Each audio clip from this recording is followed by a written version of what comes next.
성경에는 이름이 정확히 나온 사람들만 3,000명 이상의 인물들이 등장을 해요.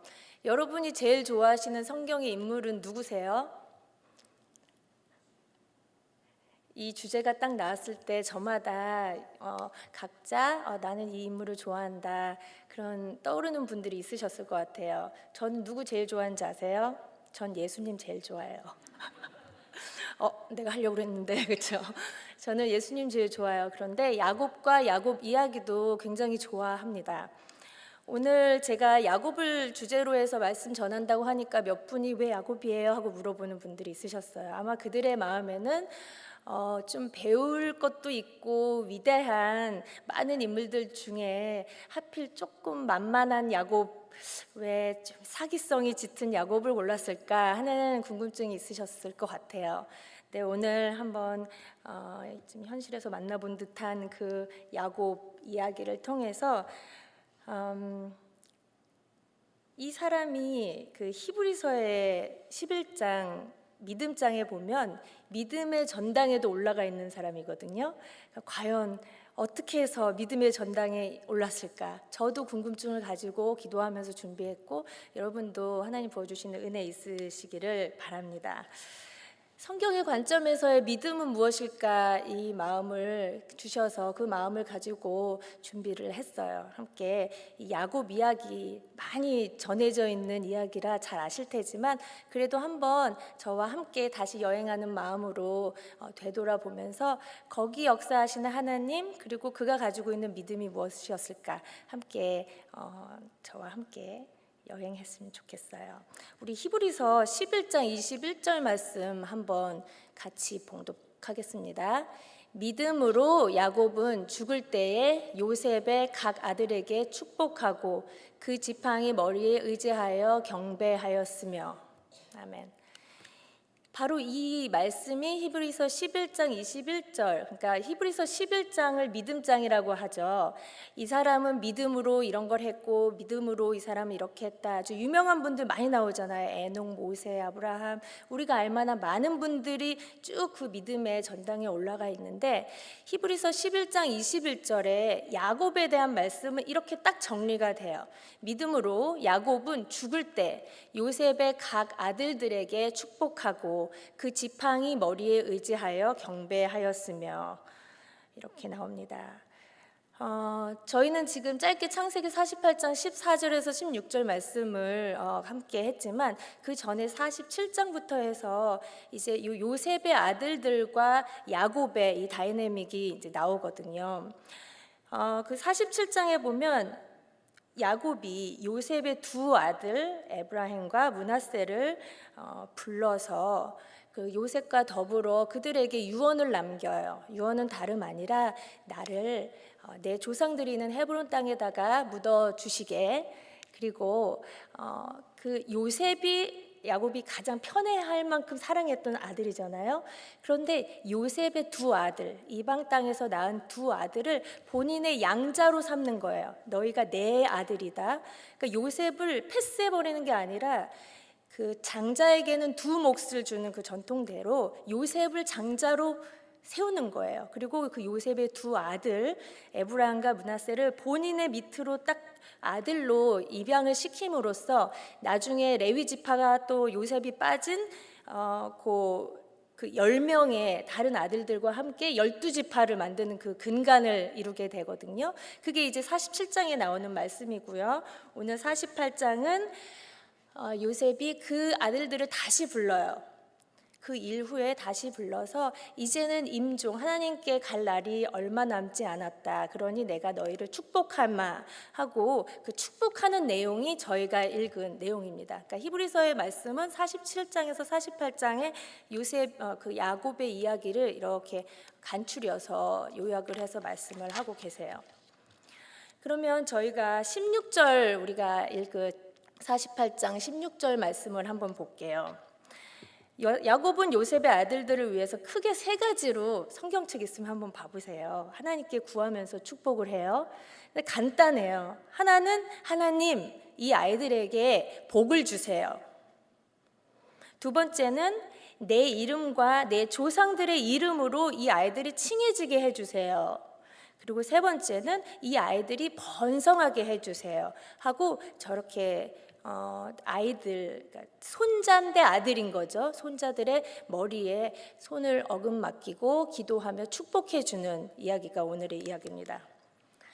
야곱에게 있어서 복이라는 것은 태어나면서 시작돼서 평생 그 자신을 따라다녔던 아주 최대의 난제였어요.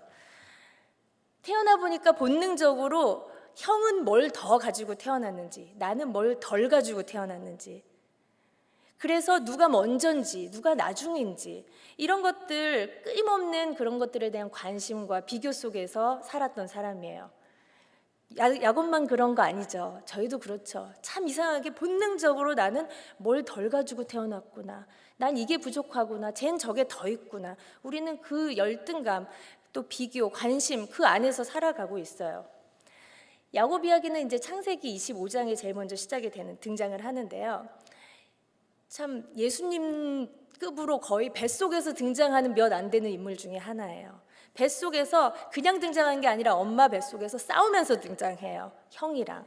그래서 하도 싸우니까 엄마가 하나님께 기도를 하잖아요. 하나님, 왜 이렇게 이 뱃속에서 아이들이 다툴까요? 그러니까 하나님께서 큰 자가 너희 뱃속에 두 민족이 있는데 큰 자가 작은 자를 섬기게 된다 하는 말씀을 주셨죠. 뱃속에서 그렇게 이제 막 다투다가 태어납니다. 야곱이라는 이름의 그 뜻이 뭘까요? 다 아시죠? 뭐예요? 몸의 신체의 한 부분입니다. 어디예요? 발 뒤꿈치. 형의 발 뒤꿈치를 딱 잡고 태어난 거예요. 아, 내가 먼저 가야 돼 하면서 딱 잡고 태어난 게 이제 야곱이에요. 그런데 이 발 뒤꿈치라는 말이 야케브라고 하는데요. 이 야케브는 야카브라는 동사의 명사형이에요.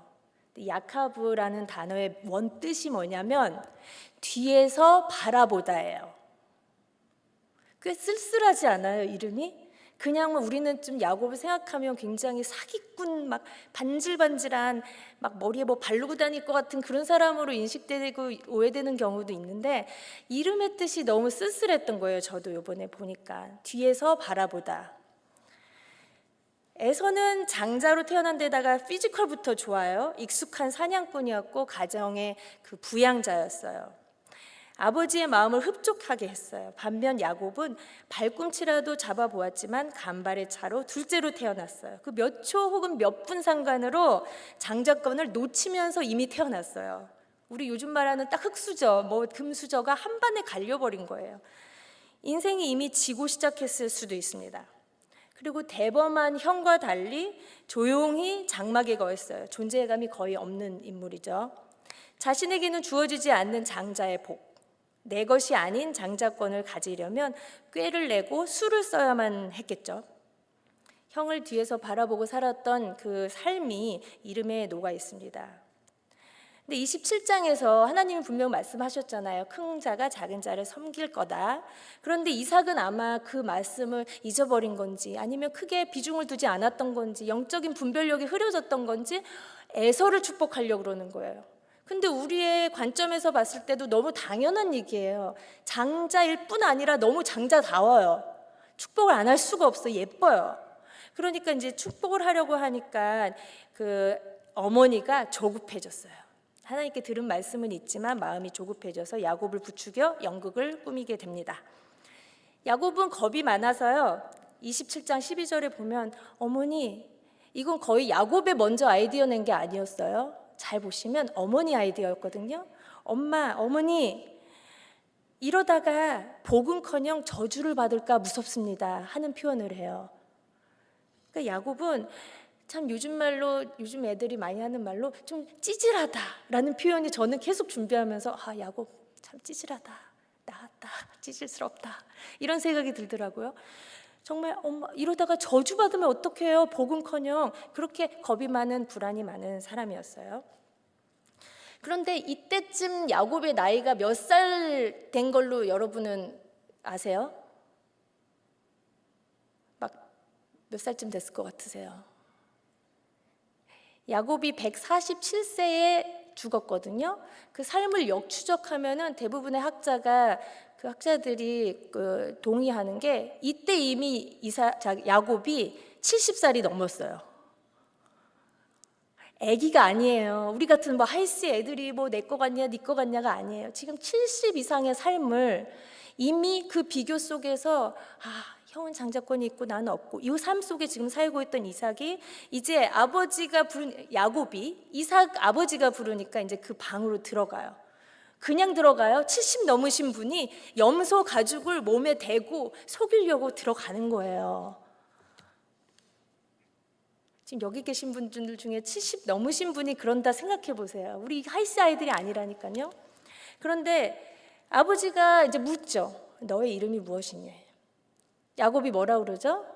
에서입니다. 야곱은 한평생 에서이고 싶었을 거예요. 내 자신으로 살지 못하고 내가 되고 싶었던 그 이름을 댑니다. 복 받으려고. 형의 이름을 자기 이름으로 속여 둘러대며 아버지의 축복을 받죠. 그리고 예전에 팥죽 사건으로 장자권도 샀으니까 장자권도 축복도 다 받았어요. 그러나 그 순간 그가 뭐가 되죠? 도망자가 됩니다. 에서가 상황 파악을 하고 그냥 두지 않겠다고 막 쫓아오는 거예요. 야곱은 에서를 피해서 필사적으로 막 도망을 합니다. 집에서부터 외삼촌 집 하란까지의 거리가 약 90km예요. 그러니까 거기를 막 뒤에서 쫓아올 것 같고 막 뭘 쏠 것 같고 그러니까 무서워서 막 뛰었어요. 그 집에만 있던 장막에 거하던 사람이 근육이나 있었겠어요. 얼마나 힘들게 헥헥거리며 도망을 가죠. 그러다 중간에서 지쳐 쓰러져 잡니다. 전 어렸을 때 돌베개 베고잠 갔습니다 하면은 되게 그냥 이렇게 편안한 느낌이 들었거든요. 그 찬양이 조용하고 평안하잖아요. 그러니까 이 사람은 베개를 주로 베개를 베야 자는 사람인가 보다 이런 느낌이 어렸을 땐 있었거든요. 아기 때. 그런데 지금 다시 읽어보니까 이 영화에 보면은 이렇게 막 무기 같은 거 머리에 맡에 놓고 자는 사람들이 그게 편해서 그런 게 아니죠. 그거라도 하나 쥐고 자는 거예요. 어떻게 무슨 들짐승이라도 나타나고 누가 나를 쫓아오면 그거라도 어떻게 하려고 돌베개를 대고 잠이 들었습니다. 홀로 뒤척이며. 그때 하나님께서 야곱을 찾아오십니다.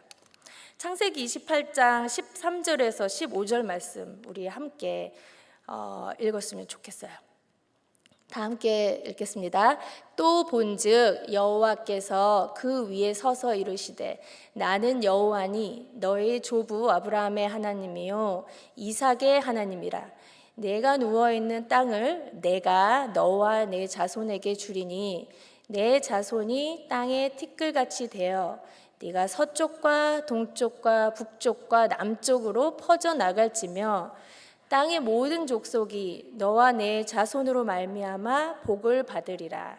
내가 너와 함께 있어 내가 어디로 가든지 너를 지키며 너를 이끌어 이 땅으로 돌아오게 할지라. 내가 내게 허락한 것을 다 이루기까지 너를 떠나지 아니하리라 하신지라. 아멘. 축복을 훔쳐서 도망하다가 찌질하게 잠든 야곱에게 하나님께서 찾아와서 말씀합니다.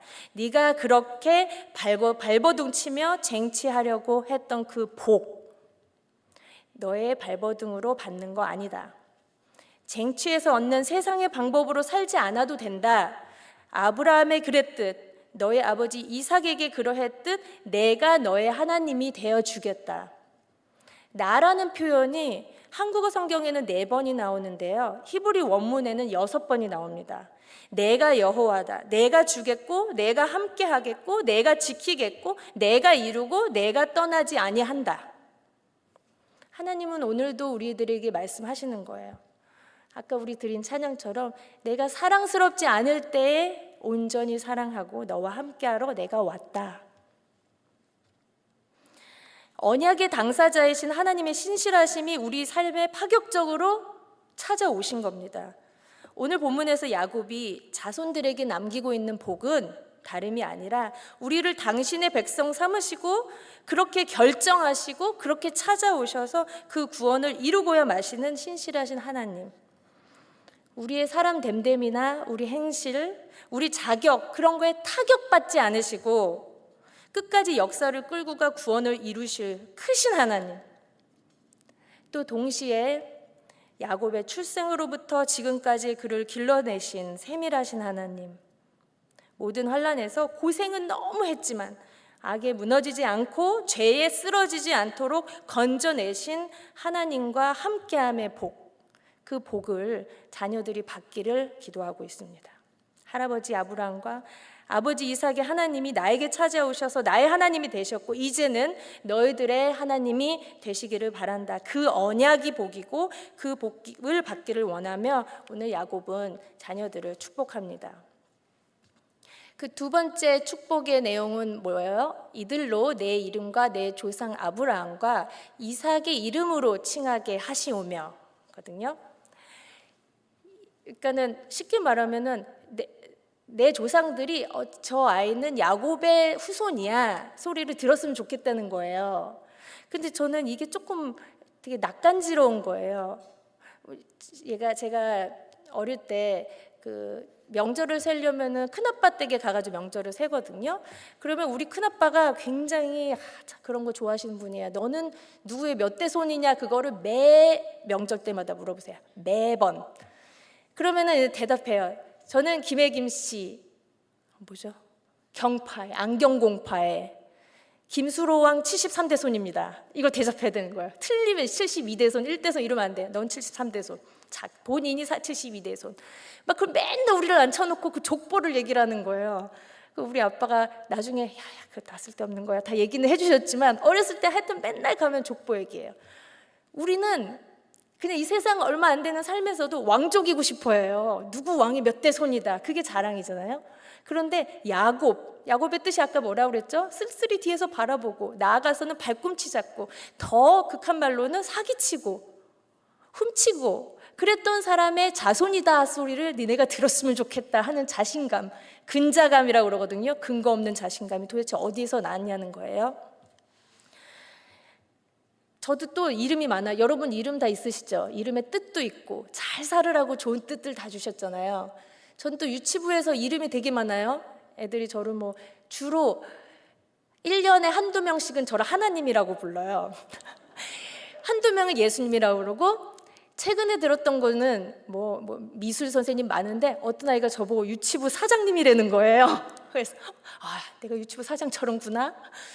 하여튼 사람들은 다 이름이 있죠. 그리고 이름의 뜻이 있어요. 불리우는 이름도 있고요. 근데 하나님은 베델에서 야곱의 삶에 파격적으로 찾아오셔서 은혜로 그 하나님이 되어주셨죠. 그날을 기점으로 야곱이 막 마술적으로 환상적으로 그 삶이 변화한 게 아니에요. 베델 사건 이후에도 오히려 도망을 이제 라반의 집으로 했는데 거기서 제대로 라반한테 거울치료 받잖아요. 자기보다 더 잘 속이는 사람을 만났어요. 그래가지고 내가 좋아하는 라헬이랑 결혼을 하려고 했는데 레아가 들어오고 돈을 준댔다가 안 준댔다가 막 노동법 위반, 막 결혼 사기 막 다 들어가는 거예요. 그것이 알고 싶다가 그 시대에 있었으면 분명히 나왔어요. 그런데 그렇게 고생을 하고 20년을 막 나름 힘들게 고생을 하며 살고 다시 그 라반의 아들들이랑 갈등이 너무 심해져가지고 이제 자기 고향으로 돌아와야 돼요. 그리고 하나님께서 고향으로 돌아가라고 하셨어요. 그러면은 이제 갈 데는 없어요. 고향으로 가야 돼요. 그럼 가려면 약복강이라는 데를 건너야 된단 말이에요. 그럼 거기를 이제 건너는데 야곱이 얼마나 야곱다운지, 얼마나 자기 깨와 수를 쓰는지, 그러니까 본인은 자기 불안을 이 준비로 다스리는 사람인 것 같아요. 막 때를 나눠서 이때는 일단 자기가 이제 가지고 있는 재산들을 몇 분할을 해가지고 얘를 먼저 보내고 쟤를 먼저 보내고 얘를 먼저 보낼까? 얘가 치면 그 다음은 얘를 보낼까? 그러면 내가 별로 안 좋아하는 레아 가족들을 제일 먼저 앞세울까? 라헬과 내 사랑하는 요셉은 맨 뒤에 서라고 그래야지. 모든 수를 다 썼어요. 모든 경우의 수를 막 다 생각을 하고 이제 약복강을 이제 건너면 되는데 먼저 자녀들과 모든 식솔들을 보내놓고 약복강에 또 한 번 홀로 섰습니다. 아까 베델에서 혼자 있었듯이 여러분의 인생에, 저의 인생에 정말 가장 처절한 순간은 늘 혼자예요. 그 혼자 하나님 앞에 딱 서 있는 그때, 다름 아니라 에서가 한 400명의 장정을 끌고 온다는 소문까지 이미 들었어요. 이거는 안 되겠다. 왜 에서가 나한테 400명이나 되는 사람을 끌고 올까? 맞아주려고 끌고 오겠어요? 그냥 생각해도 얘를 어떻게 해보려고, 나를 어떻게 해보려고 데려오나 보다 하고 막 고민에 빠져서 야복강에 딱 혼자 서 있을 때입니다.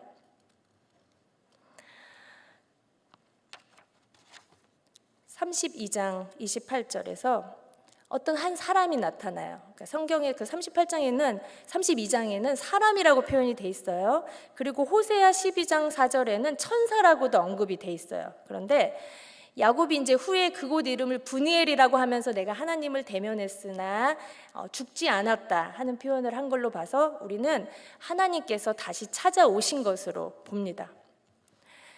동이 틀 때까지 그 하나님과 또 싸워요. 마치 장자권을 갖고 싶어서 머리를 썼듯, 축복을 받고 싶어서 온갖 애를 썼듯 또 거기서 애를 씁니다. 죽어라 싸워요. 사력을 다합니다. 이러다 야곱이 죽겠구나 싶은 하나님께서 이제 그만하자 하고 가시려고 하는데 야곱이 구하죠. 축복해 주시기 전까지는 못 가십니다. 그 야곱의 인생에 있어서 이 복은 그렇게 절절했어요. 처절했어요. 그런데 그때 하나님께서 야곱에게 내가 복을 주겠다 안 주겠다 이런 차원을 넘어서서 전혀 새로운 질문을 하시죠. 뭐죠? 내 이름이 무엇이냐? 어디서 들어봤던 질문이죠? 이삭에게, 자기 아버지 이삭에게 들었던 똑같은 질문입니다. 너의 이름은 무엇이냐?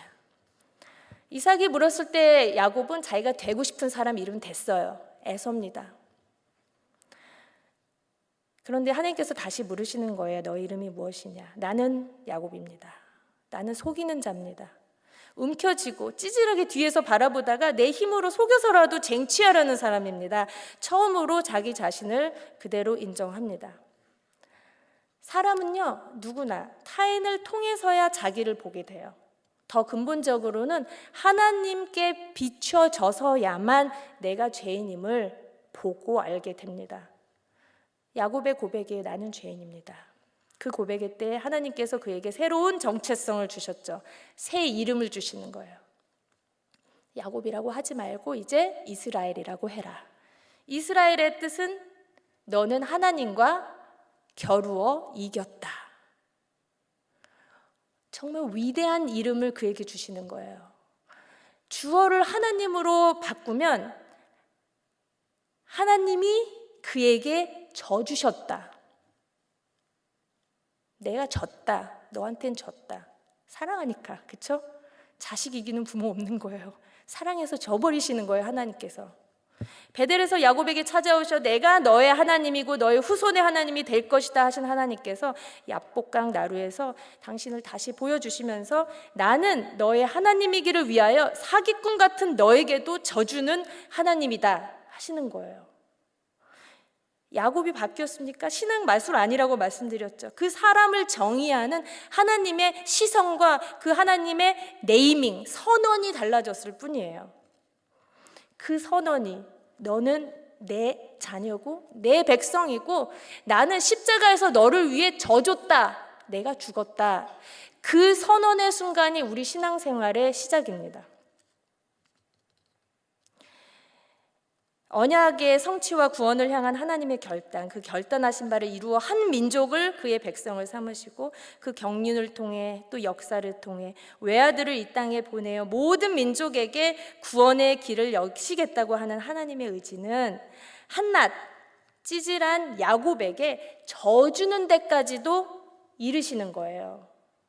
그 하나님은 내 힘과 내 꾀로 쟁취하며 살아갈 수 있다고 생각하고 사는 우리 모두의 죄, 그 죄의 허덕이는 우리에게도 오셔서 내가 너를 구원하기로 결단했다 하시고 내가 지고 가야 하는 그 멸망의 자리, 그 십자가에서 돌아가 주셨습니다. 또한 하나님은 야곱에게 너는 하나님을 이긴 자라는 위대한 이름을 주셨지만 동시에 여전히 야곱임을 거절하지 않으시고 본인 스스로를 성경 보시면 얼마나 많은 구절에서 야곱의 하나님, 속이는 자의 하나님, 사기꾼 하나님이다 난 그렇게 스스로를 부르시는 또한 좋으신 하나님이십니다. 나를 아시고 동행하시고 기르시는, 또 구하시는 하나님께 대한 전적인 믿음과 담대함이 있었기에 야곱은 자손들도 내 이름으로, 하나님이 나를 정의하시는 것처럼 하나님이 나를 부르시는 그 이름으로 너희도 불렸으면 좋겠다 하고 지금 축복을 하는 겁니다. 그리고 이어서 뭐라 그러죠? 야곱이 자손들에게 번성을 빌져 번식되게 하시기를 원하나이다 합니다. 그들이 그 세상에서라고 나올 때 그 세상이 히브리 원문에는 땅이에요. 이 땅에서. 근데 그 땅이 언제냐, 어떤 땅이냐? 창세기 28장에서 하나님이 내가 너를 이 땅으로 다시 돌아오게 할 거야. 약속의 땅 얘기할 때 말씀하신 땅이고요. 더 거슬러 올라가면 창세기 1장 28절에서 창조 명령을 주시면서 생육하고 번성하여 땅에 충만하라 할 때 같은 단어의 땅이에요. 당시 야곱의 가족들이 또 이제 요셉이 지위가 높으니까 아주 풍족하게 살았을 거예요. 그 이방 땅에서. 그런데 야곱은 애굽의 풍요로운 현실을 너머에 있는, 지금은 눈에 보이지 않고 지금은 손에 잡히지도 않지만 하나님께서 장차 분명히 주실 그 언약의 땅, 그 약속의 땅에서 하나님의 나라를 그의 자손들이 이루어갈 것을 소망하며 하나님의 언약 공동체가 풍성해질 것을 또한 믿으며 지금 축복을 하는 겁니다. 어떤 창세기 주석가가 이렇게 얘기를 했어요. 야곱은 가족을 축복으로 연결하려는 의도가 없었다. 그는 하나님의 약속으로 가족을 묶으려 했으며 하나님의 미래를 소망하며 살도록 했다.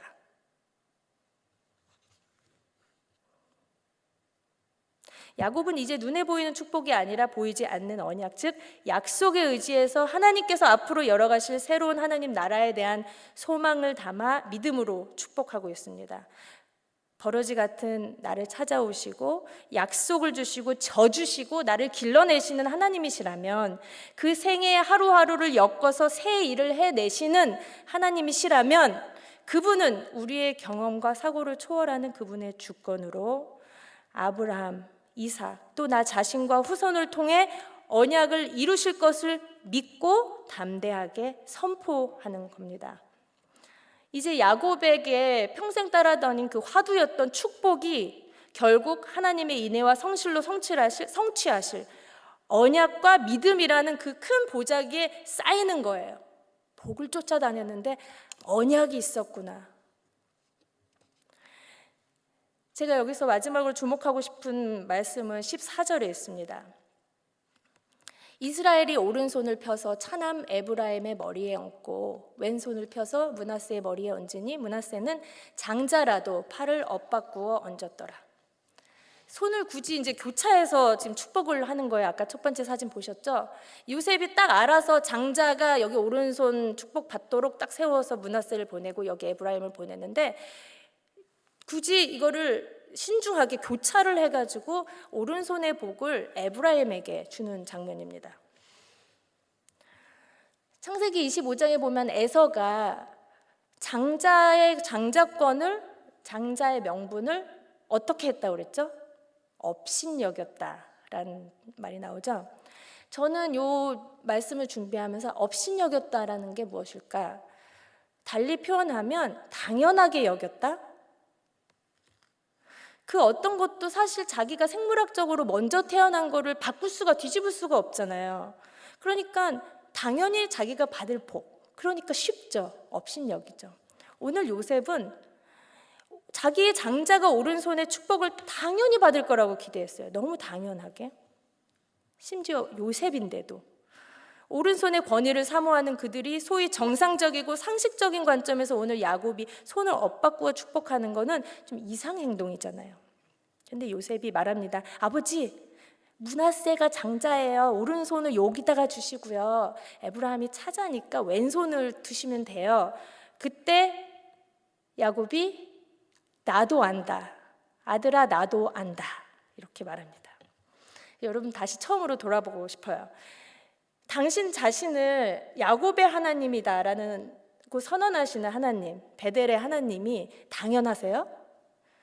여러분의 머릿속에 이렇게 윤리도덕적인 하나님이 계시다면, 그 선입견이 있다면 장자권과 축복을 남을 속여가지고 꿰내어서 도망가가지고 내 힘으로 쟁취하려고 막 도망가다가 잠들어 있는 애를 보면 정신 차리라고 혼내주겠지. 그게 맞는 하나님이고 도덕적이고 윤리적인 하나님이시지. 거기다 갑자기 내가 너 하나님이다. 이상하잖아요. 당연하지가 않잖아요. 또 세상의 힘의 논리로 접근을 한다면 기껏 야곱에게 져주시는 게 말이 돼요? 이겨야죠. 이기는 게 승리가 좋은 건데, 그게 밸류고 그게 가치인데 이기지 않는 져주는 하나님? 전지전능하신 하나님 맞나요? 당연하지 않습니다. 또 번영의 복음의 시선으로 본다면 지금 야곱은 자기 백성, 하나님이 이제 너는 내 백성이다 하셨는데 그때 이후로 어떤 일이 일어나냐? 평생 다리를 절어요. 불구로 살아야 돼요. 하나밖에 없는 딸이 몹쓸 짓을 당해요. 제일 사랑하던 아내 라헬도, 요셉도 그의 곁에서 죽든지 사라집니다. 나중에는 기근을 피해서 이 땅으로 원치도 않는 이민을 가고, 야곱이 바로 앞에서 말했듯이 험악한 삶을 살도록 내버려 두시는 섭리도 당연한 거 아닙니다. 이해되지 않아요. 하나님의 구원은 팔을 어긋대는 것과 같이 인간의 관점으로 볼 때 불편하고 수고스럽고 부자연스럽습니다. 하나님의 때는 당연한 것이 없고 하나님의 시간도, 하나님의 자기 증명 방식도 이해되지 않는 역설입니다. 예수님이 지신 십자가는 또 어떠세요? 어떻게 거룩하신 하나님이 죄인의 자리에 몸소 오십니까? 유대인들은 이해할 수가 없었어요. 어찌 죄인들이나 지는 십자가에 거룩한 하나님께서 못 박히신다는 겁니까? 우리가 아직 죄인 되었을 때에 그리스도께서 우리를 위해 죽으심으로 하나님께서 우리에 대한 자신의 사랑을 확증하셨다. 세상의 가치 매김이나 계산법으로는 값어치 없는 나 하나를 위해서, 아무 데서나 데리고 와도 되는 나 하나, 야곱 하나를 위해서 하나님의 독생자를 희생하신다는 것은 이해되지 않는 일입니다. 또한 정치적인 혁명이나 막 강력한 통치로 로마를 전복시키고 메시아, 막 짜잔하고 나타날 메시아를 기다렸던 이들에게 예수님이 조롱당하며 멸시당하며 죽임을 당하는 것도 충격적이기까지 할 거예요. 당연한 게 아닙니다. 힘과 권력과 지배를 통해 성공을 정의하는 세상에서 고통과 수치를 온몸으로 담아내시고 죽음으로 이기시고 사랑으로 승리하시는 것도 우리의 기대와는 너무 다르잖아요.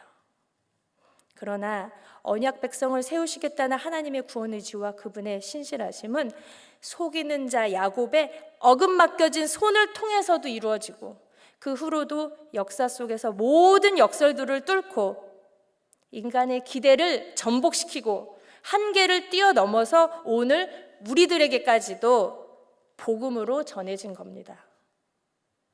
야곱의 이야기는 야곱에게 하신 약속대로 우리들의 하나님이 되셔서 그리스도를 통해 그의 십자가와 부활을 통해 구원의 길을 여시고 우리와 함께 그 언약하신 새 창조를 이루어가고 계시는 하나님의 이야기예요. 야곱은 오늘 그의 인생 전체를 마무리하는 임종의 때에 침상에서 지팡이를 겨우 의지해서도, 침상과 지팡이가 어원이 같아서 같이 쓰여요. 겨우 의지해서도 하나님을 경탄하고 송축하며 언약의 주체이신 하나님께 대한 그의 믿음으로 자녀들을 축복했고, 그거 하나로 히브리서 믿음의 전당에 올랐습니다. 야곱은 내 인생, 내 때에 하나님 복 받고 싶어 했던 사람이에요. 우리 다 그렇게 살잖아요. 조금 더 잘 살고 싶고 조금 더 편하고 싶고 내 때에. 그러나 이제 하나님의 때와 하나님의 방법, 하나님의 시간을 믿고 그분께 맡기며 자녀들에게 복을 빌고 있는 것, 그것이 그의 믿음입니다. 믿음의 삶이란 내 한평생이라는 이 시간의 한계, 그 굴레 속에서 조급해하고 세상의 방법으로라도 무언가를 얻고 성취하려고 바둥대지 않아도 사라지는 삶입니다. 유력한 이들이 아닌 작은 자들에게 손을 엇바꾸어서라도 언약을 성취하시고 구원을 확증하시고 새 창조를 이루시는 그분이 여러분과 저의 하나님이시기 때문이에요. 우리는 그런 존재들이에요. 쪼그라들지 마세요. 우린 그런 사람들이에요. 장난 아니에요, 지금. 그렇게 하나님이 영존하시는 시간과 그분의 때와 그분의 구원 의지에 기대어 주어진 은혜로만 살아도 충분한 삶, 자족하는 삶, 행복하게 누리시는 우리 모두 되시기를 소망합니다. 네, 기도하겠습니다.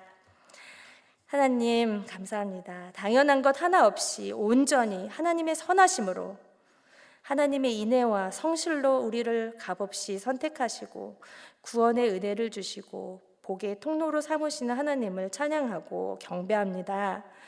열등감에 허우적거리며 혼신을 다해 싸우고 쟁취하면 되는 것으로 착각하며 살아갔던 야곱의 모든 인생들을 순간순간을 꾹꾹 눌러 담아서 결국 그를 믿음의 사람으로 길러내시듯이 우리를 길러내시는 하나님의 인애와 성실에 감사와 영광을 돌립니다.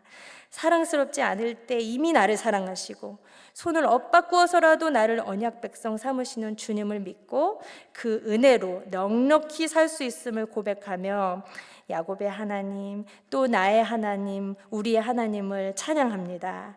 모든 것이 은혜입니다. 예수님 이름으로 기도드립니다. 아멘.